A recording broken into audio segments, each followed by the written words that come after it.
పరిసర ప్రాంత ప్రజలకు శుభవార్త. ప్రార్థనా శక్తి తైలాభిషేక ఆరాధన ఆగస్టు 29 గురువారం భీమవరం. సమయం ఉదయం 10 గంటల నుండి. స్థలం Nirmaladevi function hall, Juvvalapalem road, Peddamiram, Bhimavaram.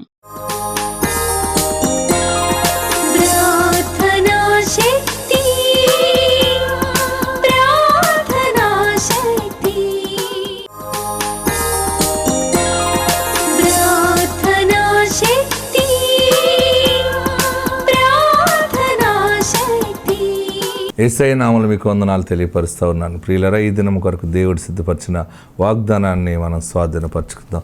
పరిశుద్ధ గ్రంథంలో నుండి న్యాయాధిపతుల గ్రంథం 13వ అధ్యాయము 3వ వచనం ద్వారా దేవుడు మీ కుటుంబాన్ని దర్శిస్తూ ఉన్నారు. జడ్జెస్ చాప్టర్ 13 verse 3 నేను చదువుతున్నాను, చూడండి. యెహోవా దూత ఆ స్త్రీకి ప్రత్యక్షమై, ఇదిగో నీవు గొడ్రాలు, నీకు కానుపు లేకపోయినా, అయితే నీవు గర్భవతివై కుమారుని కందువు, దేవునికి మహిమ కలుగును గాక. దేవుని దూత ఈ దినము నీకు ఇస్తున్న మాట ఏంటంటే, ఇది నీతోనే దేవుడు మాట్లాడుతున్నాడు. యెహోవా దూత ఆ స్త్రీకి ప్రత్యక్షమై, ఇదిగో నీవు గొడ్రాలువు, నీకు కానుపు లేకపోయాను, అయితే నీవు గర్భవతివై కుమారుని కందువు. ఇంకా నాకు పిల్లలు పుట్టే ఛాన్స్ లేదేమో, నేను చాలా ప్రయత్నాలు చేశాను, చాలా అసలు ఎన్ని చేయాలన్నీ చేశాను, ఎన్ని దండాలు పెట్టాలో, ఎన్ని పూజలు చేయాలో, ఎంతమంది డాక్టర్లు కలవాలో, ఎటువంటి మెడిసిన్ వాడాలో, ఏదంటే అది చేశాను. నాకు ఇంక పిల్లలు పుట్టరని డాక్టర్లు తేల్చి చెప్పారు అని బాధపడుతున్నావా? ఐవీఎఫ్ కూడా చేయించుకున్నాను, ఐఈఎఫ్ కూడా చేయించుకున్నాను, ఏఎఫ్లన్నా చేయించుకున్నాను, కానీ ఇంకా అసలు ఛాన్స్ లేదు అని అనుకుంటున్నావా? ఈ ప్రార్థనా శక్తి ద్వారా దేవుడు నీకు ఇస్తున్న మంచి వాగ్దానము, నువ్వు కుమారుణ్ణి కంటావు. అంతే, నువ్వు కొడుకుని ఎత్తుకుని మన ప్రార్థనా శక్తికి వచ్చి సాక్ష్యం చెప్పబోతున్నావు. 7 మార్లు ఆమేనని చెప్పను. 1 2 3 4 5 6 7 అంతే, కుమారుని కంటావు. మన తైలాభిషేక ప్రార్థనా శక్తికి ఐవీఎఫ్ చేయించుకున్న వాళ్ళు కూడా ఫెయిల్యూర్ అయిపోయింది, ఇంకా ఏం లేదు, సక్సెస్ లేదు అనుకున్న వాళ్ళు అందరూ వస్తున్నారు. ప్రార్థిస్తున్నాను, దేవుడు నాకు ఇచ్చిన వరము, వాగ్దానం ద్వారా పుట్టినందువల్ల దేవుడు నాకు ఇచ్చిన వరముతో నేను చేతులుంచి వారి మీద ప్రతిష్ఠ చేస్తూ ఉన్నప్పుడు దేవుని మహిమ వారిలోకి వెళ్ళి శరీరంలో దేవుని మహిమ ఆ లోపల ఉన్నటువంటి బలహీనతలను, కీడంతటిని నెట్టివేసి అద్భుతమైన కుమార్తెల్ని దేవుడు కలుగజేస్తున్నాడు. ఇంతవరకు మరి మన ప్రార్థనా శక్తిలో ప్రార్థించిన రీతిగా 5800 మందికి దేవుడు బిడ్డలనిచ్చాడు. ఇందులో చాలా ఒక 70% 80% మగపిల్లలే పుట్టేశారు. మీరు చూడొచ్చు ఇప్పుడు కూడా స్క్రీన్లో ఎంతమంది కవల పిల్లలు, ముగ్గురు పిల్లలు దిగుతున్నారు. ఈ మధ్య 2 దిగుతున్నారు, కవల పిల్లలు పుట్టేస్తున్నారు. పాస్టర్ గారని ఎంతమంది పిల్లలు అయితే అంతమంది తెచ్చి ప్రార్థన చేయమంటున్నారు, పేర్లు పెట్టమంటున్నారు, అక్షరాభ్యాసం చేయించుకుంటున్నారు. చాలామంది బుడ్డు అడుగులు వేసుకుంటూ పలకలట్టుకుపోతున్నారు, కాన్వెంట్కి వెళ్ళిపోతున్నారు. ఎందుకంటే గర్భఫలమే అనుగ్రహించు బహుమానం. మన ప్రార్థనా శక్తి పరిచర్యకు వచ్చిన అందరికీ దేవుడు ఏది అడిగితే అది ఇస్తున్నాడు ఆయన. ఎందుకంటే మన పెదవుల ప్రార్థన ఆయన గౌరవిస్తూ ఉన్నాడు. దేవునికి మహిమ కలుగును గాక. ఈ దిన వాగ్దానం ఏంటంటే, నీవు గర్భం ధరిస్తావు, కుమారుని కంటావు, నీ ఇంట్లో చంటి బిడ్డ పుట్టబోతున్నాడు. దేవుడు నీ కుటుంబము నీ జ్ఞాపకం చేసుకున్నాడు. ఆత్మ తోడుండును గాక. ఆమేన్. హల్లెలూయా. గట్టిగా హల్లెలూయా చెప్పండి. అను నా మహాసైన్యము తినివేసిన సంవత్సరముల పంట మీకు మరలా నిత్తును. నా ప్రియ సహోదరులను ఆలకించండి. పురుగు పోతుంది, ఈ సంవత్సరం పంట పండుతుంది అని అనుకుంటే మనం ఈ సంవత్సరం పండే పంట కాదు, ఇంతకు ముందు నీకు రావాల్సిన పంట మరలా దేవుడు ఈ పంటలోనే ఇన్క్లూడ్ చేసి బలమైన దిగుబడి దేవుడు నీకు ఇవ్వబోతా ఉన్నాడు. ఇంతవరకు నువ్వు కష్టపడి ప్రార్థన చేసుకుంటూ దేవా అనుకుంటూ ఉన్నప్పుడు కూడా పోయిన అదంతా ఒక్క పంటలోనే నీళ్లు ద్రాక్షారసముగా మార్చినట్లుగా ఈ సంవత్సరం మీ పాడి పంటల్లో 7 అంతల అభివృద్ధిని మీరు చూడబోతా ఉన్నారు. నమ్మిన వారందరూ చేతులు పైకెత్తి చప్పట్లు కొట్టి ఆమేన్ ఆమేన్ ఆమేన్ 7 మార్లు చెప్పి కేకలు వేయండి. నీవు సిగ్గుపడవు. ఆమేన్. నీ బిడ్డ సిగ్గుపరచబడదు. నీ భర్త సిగ్గుపరచబడడు. ఎలా చెప్పాలి సమాధానం? ఇంతకాలం అప్పులైపోయాను, ఇంతకాలం ఇలాగైపోయింది, బిడ్డ బ్రతుకు ఎలాగైపోయింది, ఇంటిలో నుండి నాకు బయటకు రావాలని లేదు, ఎవరి కార్యక్రమాలకు వెళ్ళాలని లేదని ఏడుస్తున్నావేమో. మరలా నీ పంట 7 అంతలుగా పండిన పంటను చూసి, 7 అంతలుగా నువ్వు దీవించబడిన స్థితిని చూచి అవమానించిన వారందరూ మరలా నిన్ను అద్భుతముగా అభినందించబోతా ఉన్నారు. వారి ముందు మరలా తిరిగి ఘనత రాబోతా ఉంది. ఏడవకండి. బేదలైన మీరు ధన్యులు, కొంచెము తిన్నా సుఖ నిద్రపోతారంతే. మీరందరూ గొప్పవాళ్ళు అవ్వాలని ప్రార్థిస్తున్నాను. నేను నిజంగా మీ ఆశీర్వాదాలు కోరి మీ మధ్యకు వస్తున్నాను. మీరందరూ దీవెనగా ఉండబోతా ఉన్నారు. ఎట్టి పరిస్థితులు ఈ సంవత్సరం అద్భుతంగా మీరు సెటిల్ అయిపోతారంతే. మీ ఇంటిలోనికి దీవెన మహావర్షముగా రాబోతా ఉంది. భయపడకండి, నేనున్నా ప్రార్థిస్తున్నాను. మీరందరూ సొంత కార్లు వేసుకురావాలని ప్రార్థిస్తున్నాను. మన ప్రార్థనా శక్తి పరిచర్యకు వచ్చిన ప్రతి బిడ్డ ఇంట్లో కొత్త కారు ఉంటుంది. కారు ఉండటం అంటే ఏంటి తెలుసా? కారు ఉండటం అంటే నీ స్థితి ముందు స్థలము, గృహము, నీ పంట, ఫైనాన్షియల్గా నువ్వు దీవించబడుతూ. అయినా ఇప్పుడు ఇంతకు ముందంటే బండి మీద వెళ్ళే వాళ్ళకి ఇప్పుడు పిల్లలు కూడా ఉన్నారు కదా. మా అమ్మని తీసుకెళ్ళాలి, మా అత్తగారిని తీసుకెళ్ళాలి, మా మాంగారిని తీసుకెళ్ళాలి, ఎన్ని సబ్జెక్టులు వస్తాయన్నమాట. ఇక అందరినీ కారులో పాడేసి డుర్రుమని పోతాం. ఎక్కడికి? తైలాభిషేక ప్రార్థనకి. ఆమేన్. మీరందరూ నోట్ చేసుకోండి. ఒక వాగ్దానం ద్వారా పుట్టిన నా నోట నుండి వాక్కు దేవుడు ఇస్తున్నాడు. దాన్ని మీరు నమ్మగలిగితే రిసీవ్ చేసుకోండి. మీకు కారు కొనుక్కునే స్థితి మీకు ఎప్పుడు వస్తుందంటే అన్ని విధాలుగా సెటిల్ అవుతేనే ఆ స్థితికి వస్తారు. ఆ స్థితికి వచ్చినప్పుడు మీరు మీ కుటుంబాలు దీవెనగా ఉండటం ద్వారా మీ గ్రామాల్లో, మీ గుమ్మంలో ఉన్నటువంటి మంచి మీ ఆశీర్వాదాన్ని ప్రజలు చూచి వీరు క్రీస్తునందున్నందువల్ల వీరు యథార్థంగా ఉన్నారు, ఈ వీరి యథార్థత ఇంతగా వీరిని ఆశీర్వదించిందని ప్రజలు మీ గురించి సాక్ష్యం ఇవ్వబోతా ఉన్నారు. ఈరోజు ఈ తైలాభిషేక ప్రార్థనలో ప్రవేశిస్తున్న గొప్ప మాట ఏంటంటే, చూడండి, చీడ పురుగులు, గొంగలి పురుగులు, మిడతలు, పసరు పురుగులు, చీడ పురుగులు అను నా మహాసైన్యం. దాన్ని కొంచెం షార్ట్ మారిస్తే ఏమొస్తుందంటే పసరు పురుగులు, వడ్డీ వ్యాపారస్తులు, వడ్డీ చీటీలు, మనల్ని అందరూ తినేయటమే, మందులు కొట్టోడు తినేయటమే. ఈ చెరుకు పిప్పుకి దేవుడిస్తున్న గొప్ప వాగ్దానం ఏంటంటే మరలా మీరు గెడలుగా దీవెనగా మారబోతా ఉన్నారు. ఏడవబోకండి, భయపడకండి. యేసు ఇది నా నిమిత్తం ఇస్తున్న మాట, మిమ్మల్ని ఆయన ఆశీర్వదిస్తున్న మాట. గొంగళ పురుగులు, కోర్టు ఫీజులు, పోయిన నీ పంట. చెప్పండి, నాతో చెప్పండి. అను నా మహాసైన్యము తినివేసిన సంవత్సరముల పంటను. గట్టిగా చెప్పాలి, సంవత్సరముల పంటను. 1 సంవత్సరం కాదు, 2 సంవత్సరాలు కాదు.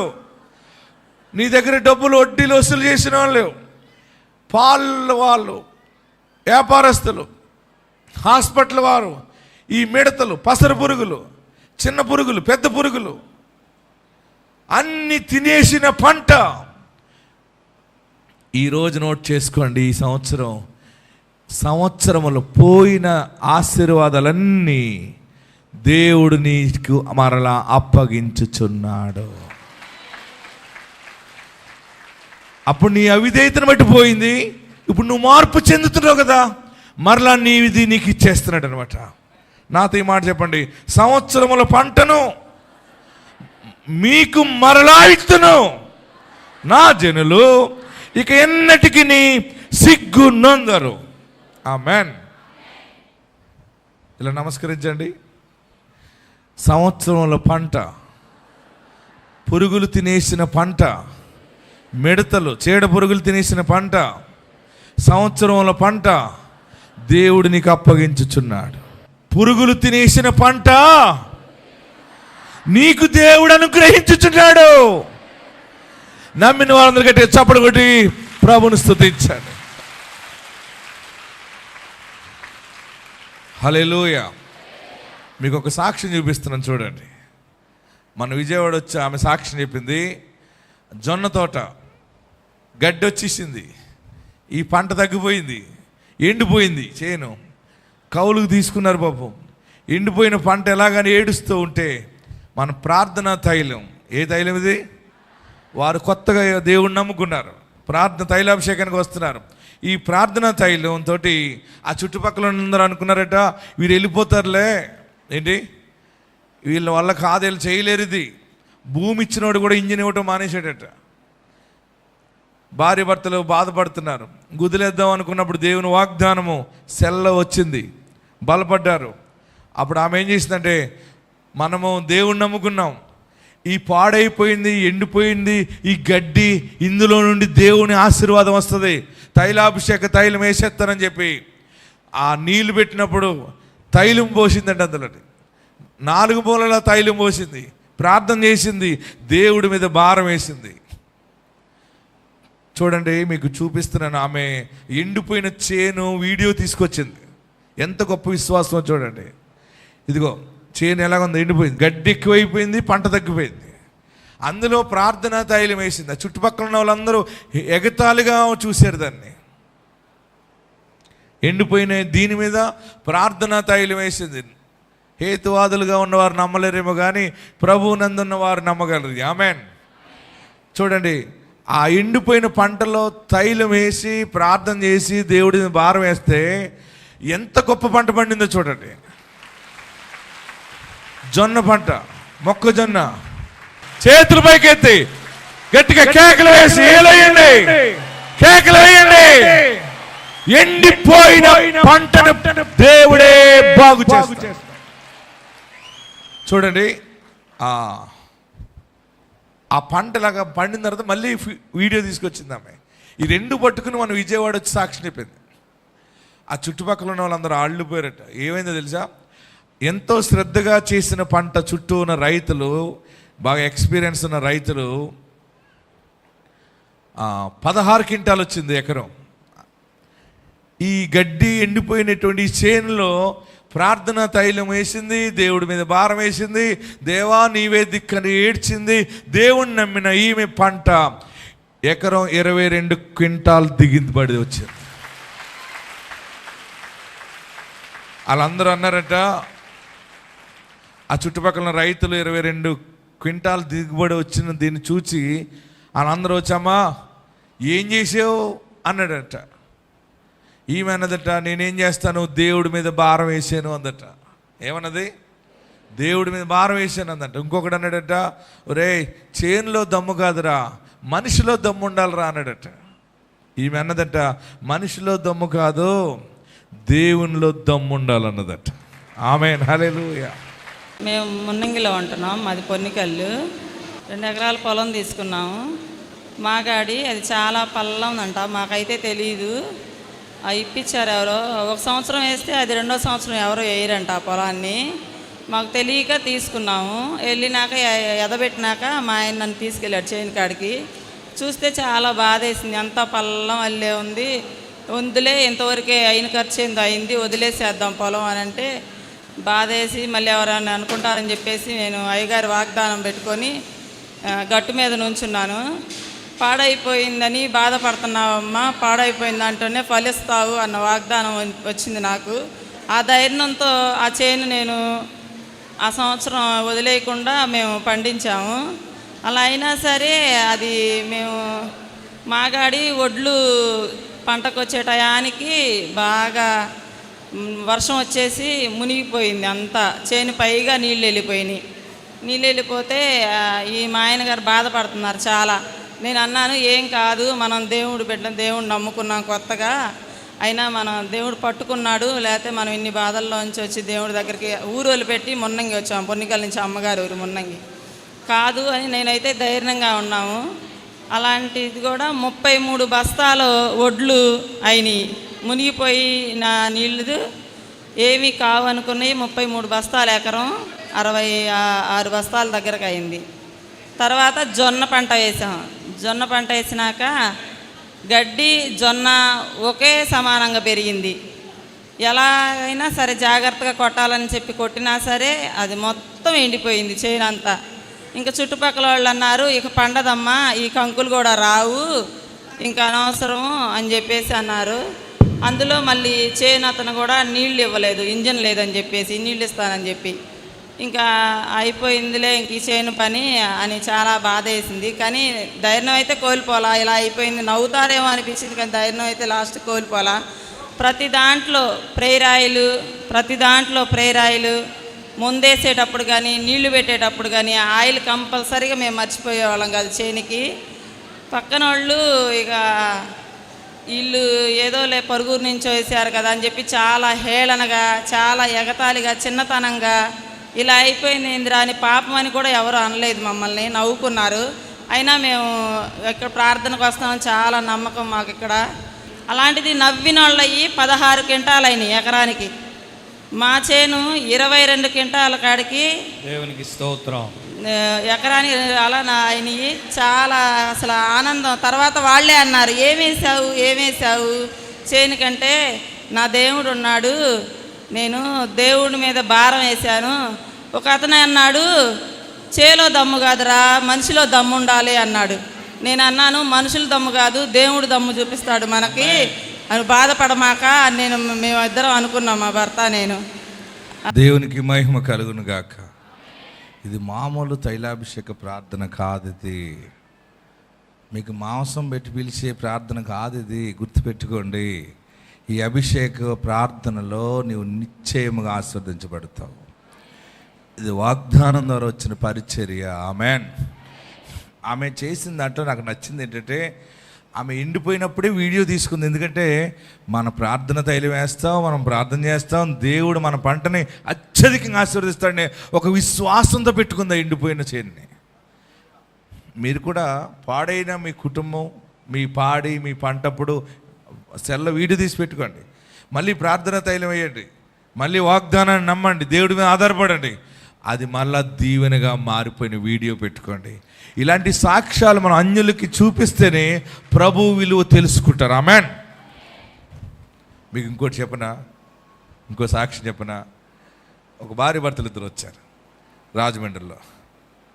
వారు ఏం చేశారంటే, వారి వ్యవసాయం పోయింది, పాపం దిక్కులేనట్టు అయిపోయి బంగారం లేకుండా ఏం లేదని ఏడుస్తూ ఉంది భర్త దగ్గర. ఈ తైలాభిషేక ప్రార్థన పోదాం బాబు అని భర్తను తీసుకుని వచ్చింది. ఇలా జరిగిందయ్యా అంటే ఆమె స్పాన్సర్ చేసింది, కానుక వేసుకుంది. వ్యాపారం కూడా చేద్దాం అనుకుంటున్నావు అంటే, వ్యాపారం చేయండమ్మా, దేవుడు ఆశీర్వదిస్తాడన్న చెప్తూ, నువ్వు ఎక్కడ పడవేసుకున్నావో అక్కడే బాగుపడతావు, భయపడకు, దేవుడు ఆశీర్వదిస్తాడంటే వ్యాపారం చేసుకున్నారు. 3 కాసులు బంగారం కొనుక్కుందాం. ఎంత? ఆ వ్యాపారం మీద 3 కాసులు బంగారం కొనుక్కున్నది. మళ్ళీ నాకు పట్టుకొచ్చి 3 కాసులు బంగారం కొనుక్కున్నాను దైవజనుడా, ఇదిగో మరి ఆ రోజు మీరు ప్రార్థన చేశారు, ఆ 3 కాసులు బంగారానికే ఆమెకి ఎంతో ఆనందం అయిపోయింది. నేను అన్నాను, దేవుడు ఇంకా నీకు ఆశీర్వదిస్తాడు, నువ్వేం భయపడకు, నీ వ్యాపారం అభివృద్ధి అవుతుందంటే ఆమె మరలా వ్యాపారం అభివృద్ధి అయిన తర్వాత 30 కాసులు 40 కాసులు బంగారం కొనుక్కుంది. మళ్ళీ వచ్చింది, పాస్టర్ గారు అండి మేము ఎంతో బాగున్నామండి, ఆశీర్వదించబడ్డామండి, మా గురించి మా వ్యాపారం కొరకు ప్రార్థన చేయండి బాబు. మరి ఇప్పుడేం చెప్తారో ఏదో ఒక మాట చెప్పండి అంది. ఇప్పుడా నీకెంత కావాలన్నాను, అదే కొంచెం మా వ్యాపారం గురించి ప్రార్థన చేయండి. సరే, ఓ 10 లక్షలు వస్తాయిలే నీకు అన్నాను. దెబ్బకి షాక్ అయిపోయింది. మన వ్యాపారం ఎంత, మనది ఎంత, చిన్నది, పాస్టర్ దైవజనుడు 10 లక్షలు వస్తాయి తీసుకుపో అన్నారు. 10 లక్షలు కాదు కానీ కనీసం 1 లక్ష, 2 లక్షలు, 5 లక్షలు వస్తాయేమోలే అనుకుందట. సరిగ్గా వ్యాపారంలో కరెక్ట్గా మనం వ్యాపారం చేస్తే 10 లక్షల లాభం వచ్చేసింది భర్తకి. ఎంత వచ్చింది గట్టిగా చెప్పండి. ఇది రికార్డెడ్గా మీ ముందుకు పట్టుకొచ్చాను. 10 లక్షలు పెట్టి పెద్ద బంగారు నగ కొన్నాడు భార్యకి. అదిగో చప్పట్లు కొట్టండి. ఆ సాక్ష్యం చెప్పింది ఆమె. ఎందుకంటే మన పంట పురుగులు తినేసినాయి కదా, దేవుడు ఇవ్వటం మొదలు పెడితే ఆశ్చర్యకరంగా వెలుగులోకి వచ్చేస్తాయి అన్నమాట. అన్నీ కూడా చూడండి, ఆ సాక్షిని చూడండి. నా పేరు విజయ అండి, మా భర్త పేరు వేణుగోపాలకృష్ణ అండి, మాది గోపాలపురం అండి. మేము గత 4 సంవత్సరాలు బట్టి ప్రార్థనా శక్తికి వస్తున్నామండి. వస్తున్నప్పుడు మాకేమీ లేదండి, ఎంతో చాలా అంటే చాలా ఇబ్బందులు ఉన్నప్పుడే వచ్చామండి.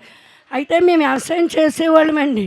వ్యవసాయం 20 సంవత్సరాలు బట్టి చేస్తూ ఉంటే మాకు వ్యవసాయంలో ఏమీ ఎప్పుడు కూడా అప్పుల పాలైపోయే ఉండేవాళ్ళమండి. అయితే నా యజమానికి కాలుకి చిన్న దెబ్బ తగిలిందండి. తగిలితే మేము వ్యవసాయం మానేసామండి. వ్యవసాయం మానేస్తే మా పరిస్థితులు చాలా అంటే చాలా ఇబ్బందులు పడిపోయామండి. ఇబ్బందులు పడిపోయినప్పుడు టీవీలోనే చూశానండి అయ్యగారి ప్రార్థన, ఇసాక్ పాస్టర్ గారి ప్రార్థన చూసి అండి ఒక్కసారి వెళ్దామండి, ఎంతోమంది సాక్ష్యం చెప్తున్నారు, మనకు కూడా దేవుడు గొప్ప కార్యాలు చేస్తాడు తండ్రి అని మేము అయ్యగారితో ఒక మాట చెప్పామండి. అయ్యా, మేము వ్యవసాయం చేసుకుంటున్నాము, వ్యవసాయంలో నాకు ఏది కలిసి రావట్లేదండి, 20 సంవత్సరాలు బట్టి చాలా అప్పుల పాలైపోయి ఉన్నాము తండ్రి, మాకు ఏదైనా ఒక దారి చూపించాయని ఇసాక్ పాస్టర్ గారిని అడిగానండి. అడిగితే ఆయన అన్నారు, ఎక్కడ పోగొట్టుకున్నావు అక్కడే నీకు ఇస్తాడు దేవుడు, పో అని అన్నారండి. అదే సంవత్సరంలో నాకు నా పుట్టింటి వాళ్ళు చాలామంది ఒక్క కాసు బంగారం లేదని చాలా అంటే చాలా విమర్శించేవారండి.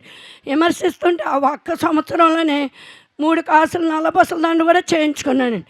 చేయించుకున్నాక అదే మళ్ళీ మానలేదండి. అయ్యా, నేను ఈ వస్తువు చేయించుకున్నాను అని ప్రార్థన చేయించుకొని కానికిస్తానే ఉండేదానండి. ఏ నెల కూడా తప్పకుండా వచ్చేవాళ్ళమండి.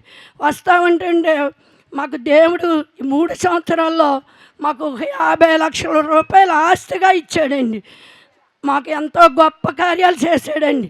మేము ఎప్పుడు ఒక బేరం లైసెన్స్ కూడా కొనుక్కోలేని పరిస్థితిలో ఉన్నప్పుడు మా దేవుడు ఇక్కడికి వచ్చాక 4 బేరం లైసెన్సులు కొనుక్కున్నానండి, 40 కాసులు బంగారం కొనుక్కున్నానండి. అంతేని మొన్న నెలలో అయ్యగారితో ప్రార్థన చేయించుకొని కానికిచ్చి, అయ్యా మేము ఈ సంవత్సరము వ్యాపారం చేస్తున్నామయ్యా, మరి నాకేమి ఇస్తారో నాకు తెలియదు కానంటే అయ్యగారు ఒక్క మాట అన్నారు, పో 10 లక్షలు పట్టుకొని వస్తావు అన్నారు. అప్పుడు అయ్యగారిని ఇదేంటి 10 లక్షలు అంటే వ్యాపారంలో అంత లాభం రాదు కదా, అయ్యగారు ఇలాగంటున్నారేంటో అనుకున్నానండి. మేము అనుకున్న 5-6 లక్షలతో వస్తువు కొనుక్కుంటానని ఆశపడ్డానండి. అయితే దైవ సేవకులు అన్నట్టు 10 లక్షలతో ఈ వస్తువు అండి 16 కాసులతో దేవుడు నాకు ఇచ్చాడండి. తండ్రి, ఇది ఎంతో గొప్ప దేవుడు అండి. అయ్యత్ గారితో మాట ప్రతి మాట కూడా మాలో ఫలిస్తుందండి. ఆమె నమ్మిందా? 10 అంటే 10 లక్షలు వస్తాయి పో అంటే ఏమనుకున్నది ఆమె? ఎంత అన్నది? 10 లక్షలు వస్తాయి పో అన్నప్పుడు వ్యాపారంలో 10 లక్షలు ఎక్కడ వస్తాయి? అంత రాదు. కానీ ఎంత వస్తుంది అంటుంది ఫస్ట్? అంటే అయ్యగారు ఒక్క మాట అన్నారు, పో 10 లక్షలు పట్టుకొని వస్తావు అన్నారు. అప్పుడు అయ్యగారిని ఇదేంటి 10 లక్షలు అంటే వ్యాపారంలో అంత లాభం రాదు కదా, అయ్యగారు ఇలాగంటున్నారేంటో అనుకున్నానండి. మేము అనుకున్న 5-6 లక్షలతో వస్తువు కొనుక్కుంటానని ఆశపడ్డానండి. ఎంత? అదే ఎక్కువ అనుకుంది అంతే. ఆయన శాంక్షన్ చేసినప్పుడు దాన్ని ఎవడు ఆపగలదాన్ని? హల్లెలూయా. 10 లక్షలు కాదు, కానీ ఇప్పుడు వ్యాపారం కొంచెం బాగుంది కాబట్టి బాగా వచ్చితే ఒక 5-6 లక్షలు వస్తాయి. నో, మొన్న 10 లక్షలు వచ్చి పడ్డాయి ఎంతలకి. అయితే దైవ సేవకులు అన్నట్టు 10 లక్షలతో ఈ వస్తువు అండి 16 కాసులతో దేవుడు నాకు ఇచ్చాడండి. తండ్రి, ఇది ఎంతో గొప్ప దేవుడు అండి. అయ్యత్ గారితో మాట ప్రతి మాట కూడా మాలో ఫలిస్తుందండి. దేవునికి మహిమ కలుగును గాక. మీకు ఎందుకు చెప్తున్నానంటే, భయపడకండి, మీరు చిన్నవాళ్ళు కారు, మిమ్మల్ని దేవుడు గనులుగా మార్చుచున్నాడు. దేవుడు సమయం వచ్చింది, మీకు ఇవ్వటం మొదలైంది. నేను మీ మధ్య ఉంటాను ఈ సంవత్సరం అంతానే. మీరందరూ కుబేరులు అవుతారు. మీరు దానికి ముందు మీరు దేవుని బిడ్డలుగా సమర్పించుకోండి, క్రీస్తుకి దగ్గరగా జీవించండి. ఆమె పంట బలంగా పండేసింది, ఈమె వ్యాపారం దిగుబడి బంగారం వచ్చేసింది.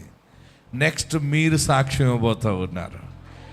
వచ్చే నెలే నీ నోట గొప్ప సాక్ష్యము ఉండును గాక. హల్లెలూయా. పిల్లలు లేని వారి గురించి ప్రార్థన చేస్తూ ఉన్నాం. ఇవన్నీ కూడా ఆశీర్వాదాలు వెంబడి ఆశీర్వాదాలు, తైలాభిషేకానికి. అందుకనే ఈ నెల నుండి మీరు ప్రత్యేకంగా తీర్మానం చేసుకోండి. 7 తైలాభిషేక ప్రార్థనలు రావటం వల్ల 7 వాగ్దాన ఆశీర్వాదాలు వింటాం, మనం బలపడతాం.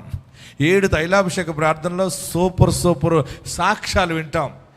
7 తైలాభిషేకాల్లో ఈ సాక్ష్యాల ద్వారా మన విశ్వాసము బలపరచబడినప్పుడు, మన విశ్వాసం పరిపూర్ణత చెందినప్పుడు దేవుని కార్యం ఆటోమేటిక్గా మనకు జరిగిపోతుంది. అందుకు మీరు మీ కుటుంబాలతో 7 తైలాభిషేక ప్రార్థనలు అటెండ్ అవ్వండి, ఆత్మ ఆశీర్వాదాలు పొందుకోండి. దేవుడు మిమ్మల్ని దీవించును గాక. అందరు తలలో వంచండి, కళ్ళు మూసుకురండి, ప్రార్థన చేద్దాం. నా జనులు ఇక ఎన్నడూ సిగ్గు నొందరు. నీవు ఆయన జనముగా ఉన్నవా? యేసు జనముగా ఉన్నవా? క్రీస్తు బిడ్డగా ఉన్నవా? లేవా?